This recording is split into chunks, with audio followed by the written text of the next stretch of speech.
There is a moment most people never talk about. A moment that happens quietly, in the space between what you wanted to say and what you actually said. Between the boundary you almost held and the one you let slide. Between the version of yourself you were before the conversation and the version you became after it. You probably know this moment.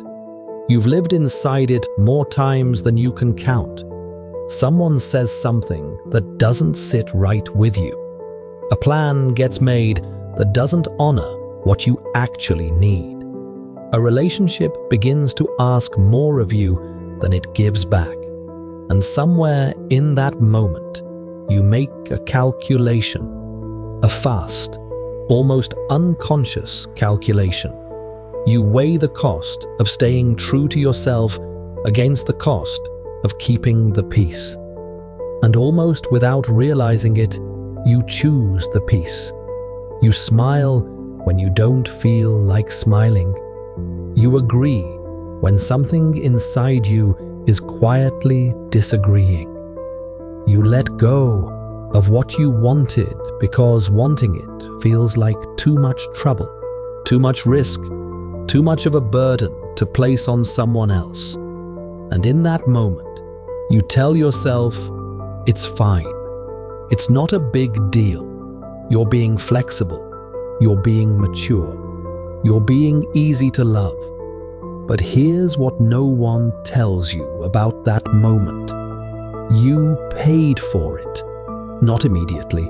Not in a way you could feel right away. But you paid for it in the currency of yourself, in the slow, invisible erosion of what you actually believed, what you actually needed, what you actually were. And the price of that kind of payment doesn't show up on any receipt. It shows up later, in ways that are much harder to trace. This is what we're going to explore today, the hidden cost of lowering your standards to please others. Not the obvious costs, not the surface level ones that everyone can see. The deep ones, the ones that accumulate in silence, the ones that don't announce themselves until one day you look up and realize you've drifted so far from yourself that you can barely remember who you were before you started making yourself smaller to fit into everyone else's comfort. And if you've ever felt that quiet, unnamed grief of a self that got lost somewhere along the way, this is for you. Let's start with something that might feel uncomfortable to acknowledge. Lowering your standards is rarely a dramatic event. It doesn't usually happen in a single moment of obvious capitulation. It happens in increments, slowly, gradually. So gradually that by the time you notice the pattern, you're already deep inside it.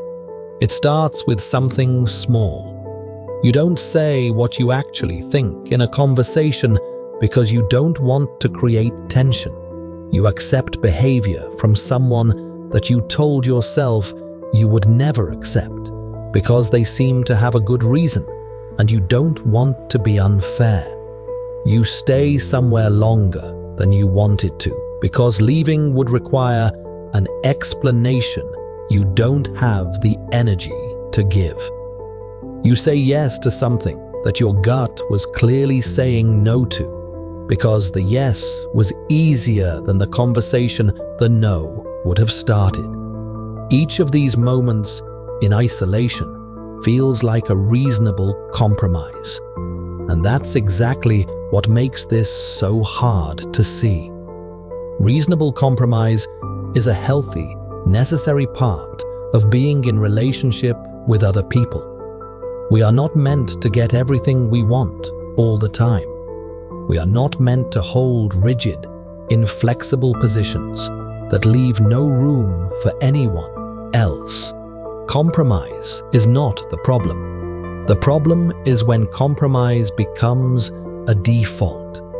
when it stops being a conscious choice you make from a place of genuine generosity and starts becoming a reflexive response to the presence of potential conflict. When you stop asking yourself what you actually want and start asking yourself what the other person needs from you. When your standards, your actual, carefully considered standards for how you want to be treated and how you want to live, become negotiable, not because you've thought it through, but because holding them feels dangerous. That's the moment lowering your standards stops being flexibility and starts being self-abandonment. And the difference between those two things is enormous, even when they look identical from the outside. If this kind of content speaks to something real in you, please like this video and subscribe so you don't miss the conversations that follow. Psychologists talk about something called self-concept, clarity. It refers to how clearly, confidently, and consistently you understand who you are. People with high self-concept clarity know what they value. They know what they need. They know where their edges are. They can move through the world with a kind of internal coherence, a sense that their outer life is at least attempting to reflect their inner truth. Research consistently shows that self-concept clarity is deeply connected to psychological well-being. People who have it tend to experience less anxiety, more resilience, stronger relationships, and a greater capacity to handle stress. They have what you might call an internal anchor, something that holds them steady when the world around them gets turbulent. Now here's what happens when you repeatedly lower your standards to please others. You begin to erode that anchor, not all at once, but piece by piece, each time you override what you actually think in favor of what someone else needs you to think. Each time you accept treatment that doesn't align with what you believe you deserve. Each time you reshape yourself to fit someone else's expectations, you chip away at the clarity of your own self-concept. You begin to lose the thread of who you are. And that loss, that slow, quiet dissolution of your own internal coherence is the first hidden cost. It doesn't feel like much at first. It feels like being flexible, being accommodating, being the kind of person who doesn't make things difficult. But underneath the surface, something is shifting. Something is being quietly traded away. And the currency being spent is you. There is a particular kind of exhaustion that comes with this. It's not the exhaustion of working too hard or sleeping too little. It's the exhaustion of constantly monitoring, of always being slightly alert to what the room needs from you, of perpetually calibrating your presentation, your opinions, your emotional expression to match what will be best received by whoever is in front of you. Psychologists sometimes call this emotional labor, the invisible, ongoing work of managing not just your own feelings, but the feelings of the people around you, of anticipating their reactions, adjusting your behavior to prevent discomfort, and smoothing over the rough edges of interaction so that everyone else can feel okay. Some degree of emotional labor is a normal, even beautiful part of caring for other people. But when it becomes the dominant mode of your existence, when you are spending more energy managing how others feel than you are attending to how you feel, it creates a profound imbalance. You become depleted in a way that's hard to explain to people who haven't experienced it. Because from the outside, you look fine. You look functional. You look like someone who has things together, who is easy to be around, who doesn't cause problems. And that's exactly the trap. The performance of okayness becomes so convincing that no one, including sometimes yourself, can see what it's costing you. You come home from a day of being everything everyone needed you to be, and you feel hollow. Not sad, not angry, just empty, like something has been used up and not replenished. You reach for things to fill that emptiness, scrolling, eating, watching, anything to stop the quiet that presses in when you stop performing. Because in the quiet, you might have to feel how far you've drifted from yourself. And that feeling is one of the loneliest feelings there is. This is the second hidden cost. The exhaustion of chronic self-suppression, the relentless energy expenditure of being someone other than who you are. And the cruel irony is that the people you're performing for often don't even notice the performance. They're not sitting there appreciating the enormous effort it takes for you to be this agreeable, this accommodating, this easy. They're just experiencing you as easy, as low maintenance, as someone they don't have to worry about. And so the performance continues, and the depletion deepens, and the real you, the one with opinions and needs and edges, gets quieter and quieter. If you recognize this exhaustion in yourself, I'd love to know in the comments what it felt like the first time you realized you were performing rather than actually living.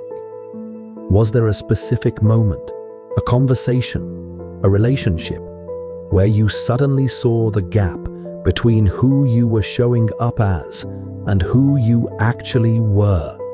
Those moments of recognition matter, and sharing them might be exactly what someone else needs to hear right now. Let's talk about what this does to your relationships, because this is where the hidden cost becomes most painful and most invisible.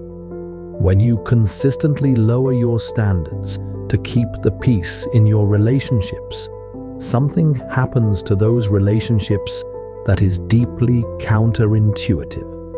You would think that being more accommodating, more flexible, more willing to compromise would make your relationships stronger, would make you more loved, more appreciated, more secure. But the opposite is often true. Here's why.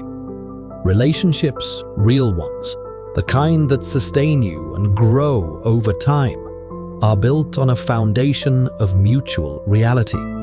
They require that both people are actually showing up, that what you see is what you get, that the person across from you is genuinely present, genuinely themselves, genuinely in contact with you, rather than performing a version of themselves designed to manage your reactions.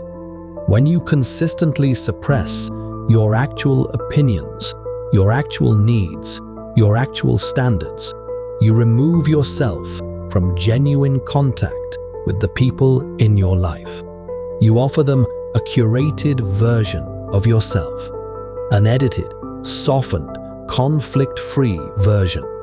And while that version may be easier to be around, it is not actually you, and they are not, therefore, actually in relationship with you. They are in relationship with your performance.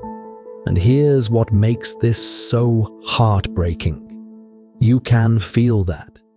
Even if you can't articulate it, You can feel the loneliness of being in relationships where you are not truly known, where people love you, maybe genuinely love you, but love a version of you that you've constructed to be lovable. And there's a part of you that knows, quietly and painfully, that if they saw the real version, the one with the needs and the limits and the opinions and the standards, they might not love that version the same way. And so you protect yourself by hiding. And in hiding, you create the very loneliness you are trying to avoid. Psychologists who study attachment patterns talk about something called anxious accommodation.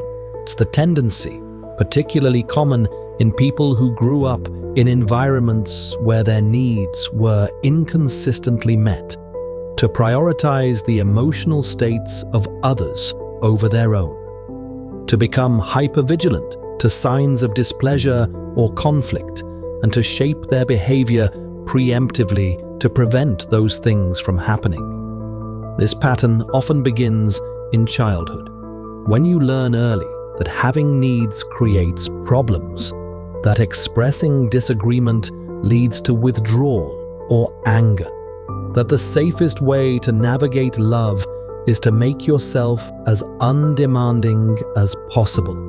You carry those lessons into adulthood, into friendships and romantic relationships and workplaces, and you keep applying them even when the environment has changed.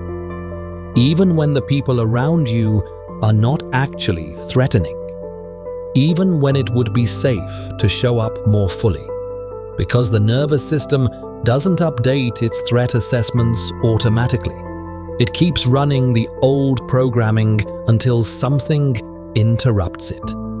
And one of the most important interruptions is this: recognizing the pattern, seeing it clearly, naming what it cost you. The third hidden cost is this: when you consistently lower your standards to please others, you teach people how to treat you. And you teach them something that is not true. You teach them that you don't have standards. Or more precisely, you teach them that your standards are negotiable, that they can be overridden with enough pressure, enough need, enough emotional weight, that the way they're treating you is acceptable because you keep accepting it, that they don't need to rise to meet you because you will always descend to meet them. And this is not their fault, not entirely.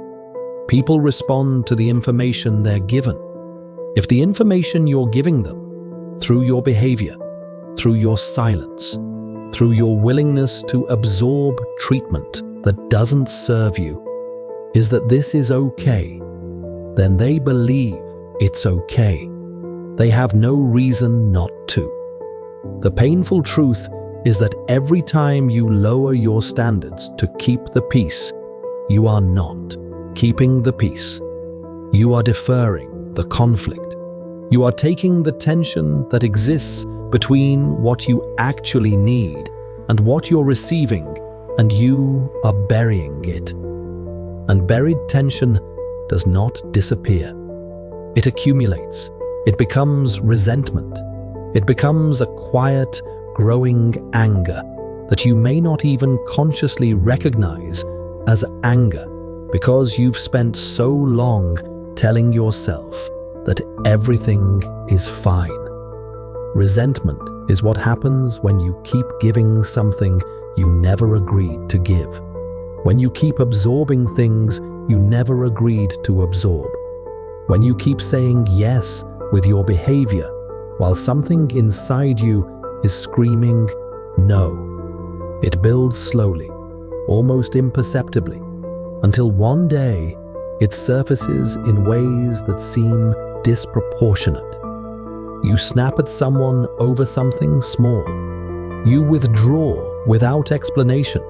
You find yourself feeling contempt for people you genuinely love. You feel trapped in your own life without being able to explain why. And the people around you don't understand it, because from their perspective, everything was fine. You never said anything was wrong. You never indicated that you were struggling. You were easy. You were accommodating. You were the person who didn't make things difficult. They didn't see the cost because you hid it. You hid it from them. And perhaps more painfully, you hid it from yourself. This is the fourth hidden cost, the resentment that builds in the silence of unexpressed needs, the slow poisoning of relationships that could have been real if you had been willing to risk being real inside them. And here is where it gets even more complicated. Because the resentment doesn't just affect how you feel about others, it affects how you feel about yourself. When you chronically suppress your standards, your needs, your truth, a part of you begins to lose respect for yourself. Not loudly, not in a way you can easily point to, but quietly, in the way that you talk to yourself in your own head, in the way that your internal voice starts to sound less like a friend and more like a critic, in the way that you start to feel vaguely ashamed of your own needs, as if having them is a character flaw rather than a fundamental feature of being human. This is what psychologists call introjected shame, the internalization of the message that your needs are too much, your standards are too high, your desires are unreasonable. You've received this message, explicitly or implicitly, from the people and environments around you. And at some point, you stopped waiting for others to deliver it and started delivering it to yourself. You become your own harshest enforcer. You police your own desires before anyone else can object to them. You preemptively shrink before anyone asks you to. And in doing so, you take the work of suppression off of other people's hands and put it entirely in your own. And the cruelest part of this is that it feels like self-awareness. It feels like being realistic. It feels like not being too demanding or too needy or too much. It feels like wisdom, but it isn't wisdom. It's the internalized voice of every moment you were made to feel that your authentic self was a problem. Psychologists who study self-compassion, particularly the work of researchers like Kristin Neff, have found that the way we talk to ourselves has profound consequences for our psychological health. People who speak to themselves with compassion, understanding, who treat their own needs with the same respect they would give to a friend, experience significantly lower levels of anxiety and depression, greater resilience, and more authentic connections with others. People who chronically criticize and suppress themselves, who treat their own needs as inconvenient or excessive, tend toward exactly the opposite. And the pattern of lowering your standards to please others is, at its core, a form of chronic self-criticism. A repeated message to yourself that what you actually want doesn't matter as much as what everyone else needs. You deserve better than that message. And more importantly, you deserve to stop being the one who delivers it. What finally gave you permission to start taking your own needs seriously? If there was a moment, a conversation, a realization that shifted something for you, share it in the comments. Those turning points are some of the most powerful things we can offer each other. Let's talk about what happens to your sense of possibility when you live this way for long enough. Because this is perhaps the most insidious cost of all, and the one that takes the longest to recognize. When you repeatedly lower your standards, you gradually adjust your expectations of what is possible for you. You stop imagining the life you actually want and start accepting the life that's being offered. You stop believing that you deserve relationships that genuinely honor you and start being grateful for relationships that are simply not actively harmful. You stop reaching for work that feels meaningful and start settling for work that is merely tolerable. You stop expecting to be truly known and start being grateful for being merely liked. Your internal horizon shrinks, and because it shrinks gradually, you don't notice the shrinking. You just notice one day that you feel vaguely resigned, that the future feels less vivid than it once did, that the things that used to excite you no longer seem quite within reach, or quite worth the effort of reaching for. This is what psychologists call learned helplessness, a concept first described by Martin Seligman in the context of animals who had been exposed to inescapable negative experiences. After enough experiences of trying and failing to change their circumstances, they stopped trying. Even when the circumstances changed and escape became possible, they had learned at a deep level that their actions didn't matter, that trying didn't help, that the environment would do what it would do regardless of what they did. Human beings develop versions of this same pattern.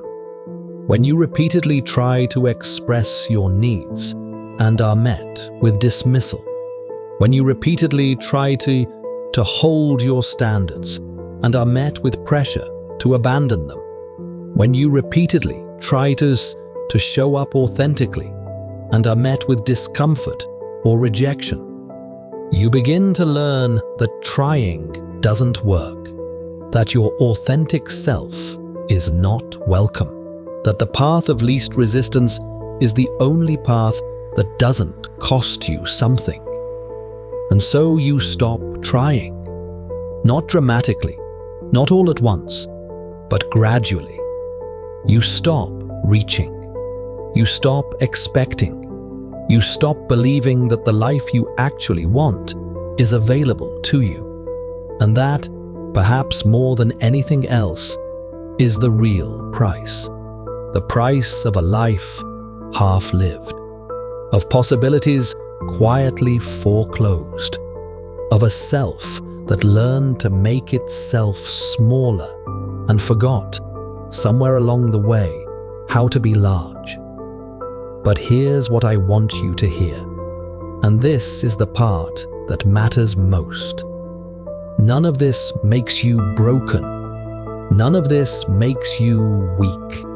None of this makes you damaged beyond repair or fundamentally flawed or beyond the possibility of something different. What it makes you is human and adaptive, because every single one of these patterns, the accommodation, the suppression, the performance, the shrinking, every one of them was once a survival strategy.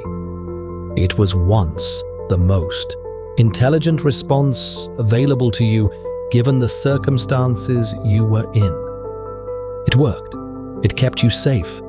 It kept relationships intact. It kept the peace in environments where the peace needed keeping. The problem is not that you developed these patterns. The problem is that patterns don't automatically retire when the circumstances that created them change. They keep running. They keep operating. They keep protecting you from threats that may no longer exist in the same form. And in doing so, they keep you from the life and the relationships and the version of yourself that are actually available to you now. Recognizing this is not about assigning blame, not to yourself, not to the people who shaped these patterns in you.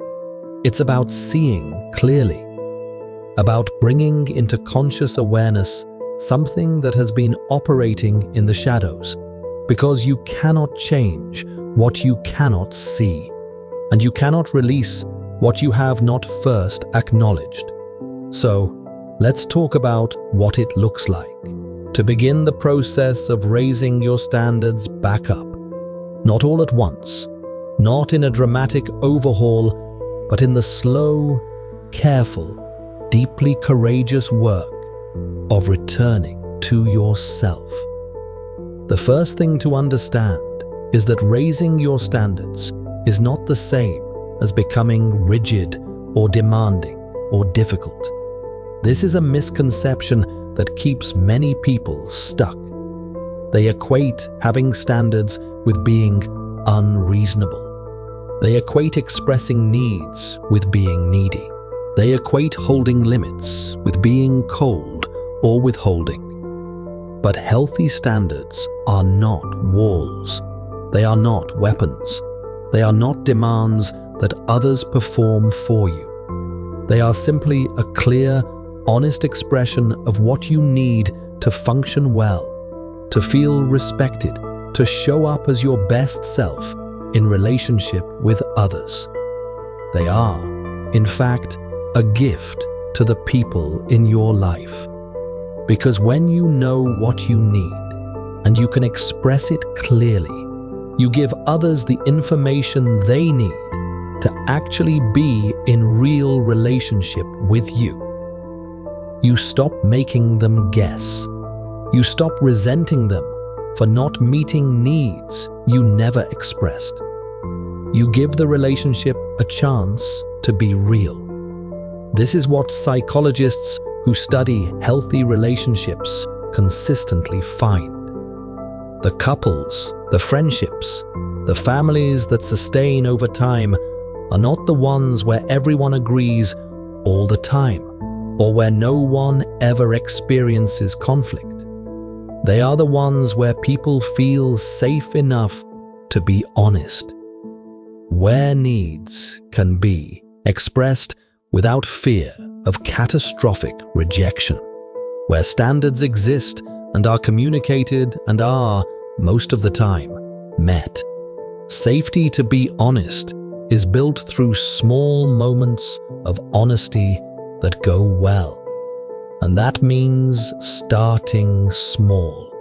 Not with the biggest, most vulnerable truth you've been suppressing for years, but with something manageable, something real but not terrifying, a preference expressed, a gentle no offered, a need named quietly to someone you trust. Each of these small moments of honesty is a data point. It tells your nervous system something important.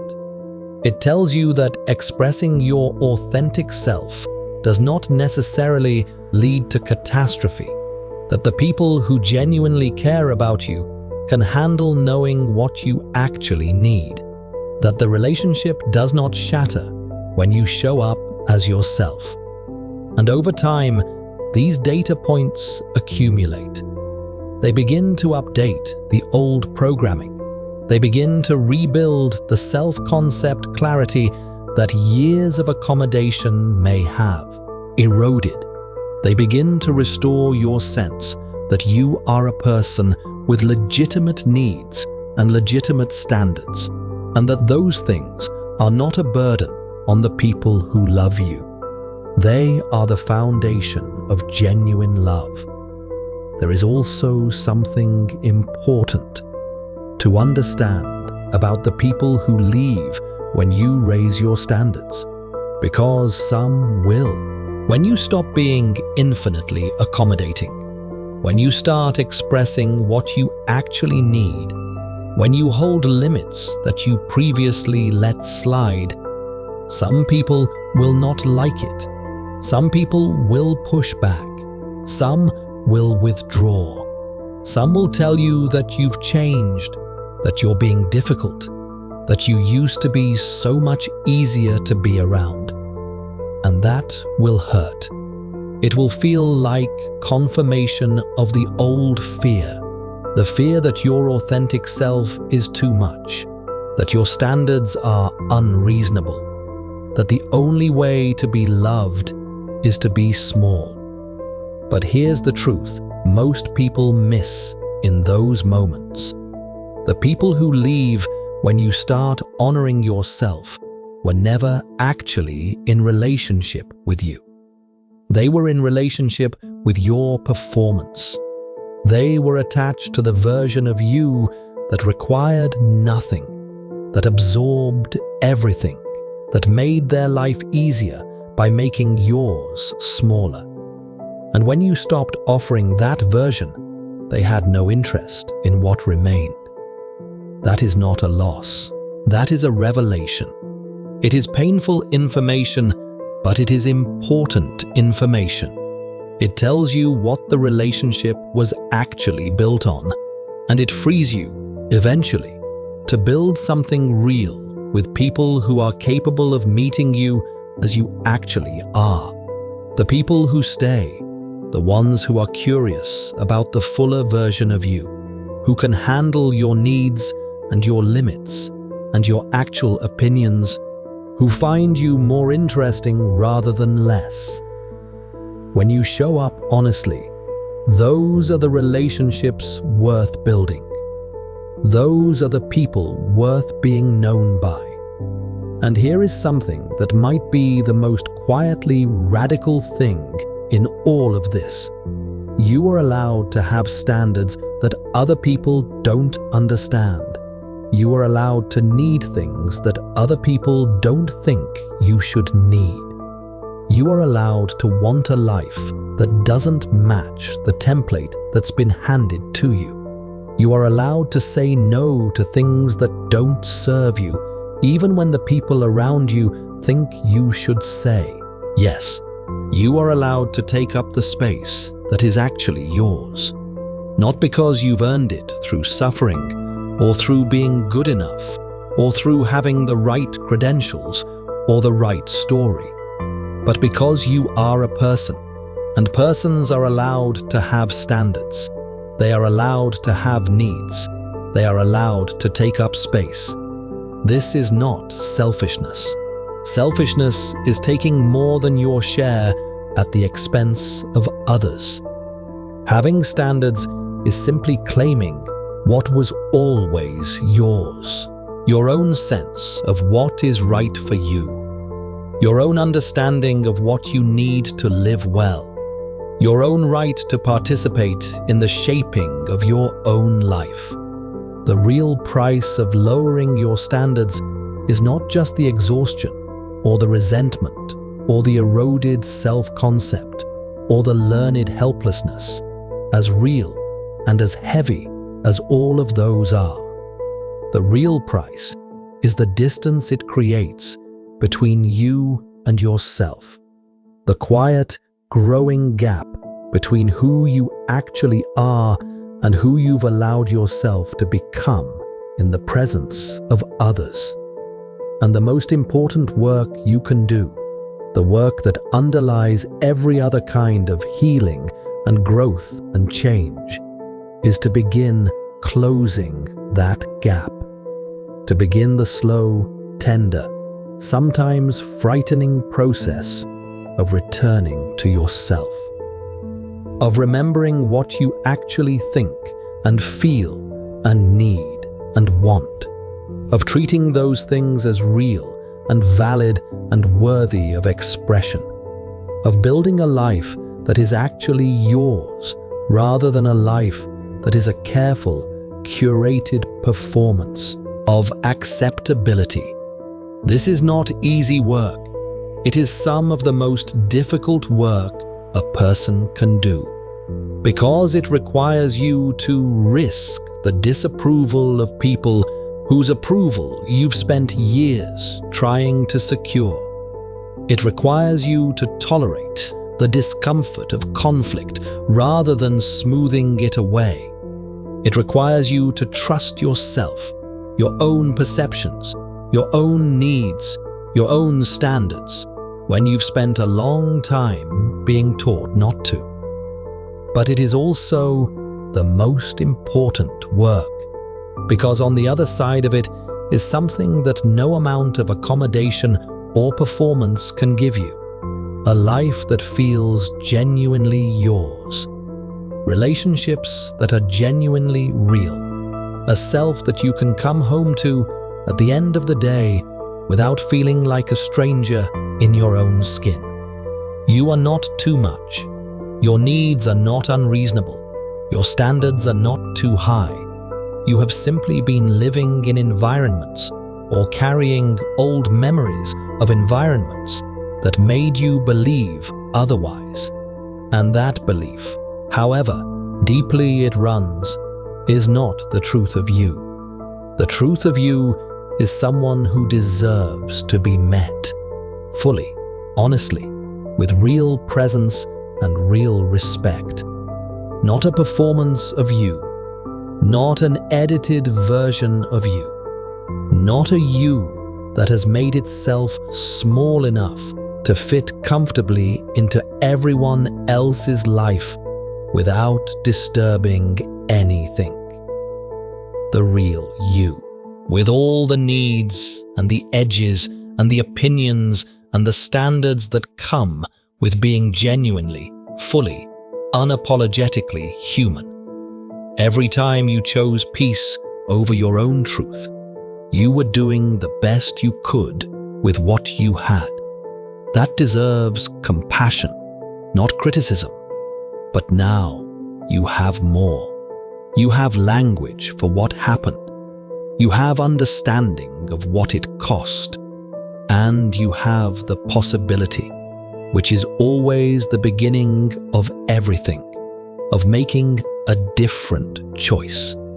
Not all at once, not perfectly, not without stumbling or backsliding or moments of falling back into old patterns, but gradually, honestly, with patience for yourself and your process and the very human difficulty of changing something that once kept you safe. You are not broken. You are not beyond this. You are simply someone who is learning, perhaps for the first time, that your standards were never the problem. They were always the compass. And it's not too late to follow them home. If someone in your life is quietly carrying this weight, the exhaustion of always making themselves smaller, always keeping the peace at their own expense, consider sharing this with them. Sometimes the most meaningful thing we can do for another person is hand them the language for something they've been feeling but couldn't name. That act of sharing can open a conversation that has needed to happen for a long time, and it can help someone feel seen in a way they may have been waiting years to feel. If this video reached something in you that has been waiting to be seen, I hope you'll stay. Subscribe if you want more conversations like this one, more deep explorations of the invisible patterns that shape our lives and what it means to live more honestly inside them. And if you feel safe, share something in the comments. Not because you owe anyone your story, but because someone else might be sitting with the same quiet weight you've been carrying, and your words might be the thing that helps them feel a little less alone in it. Thank you for watching. Thank you for being here. And thank you for being willing to look honestly at something that takes real courage to see. So much of what we explored today connects directly to something that runs even deeper for many people. The psychology of people who were taught their needs don't matter goes to the very root of where these patterns begin, and understanding that origin can change everything about how you see yourself now.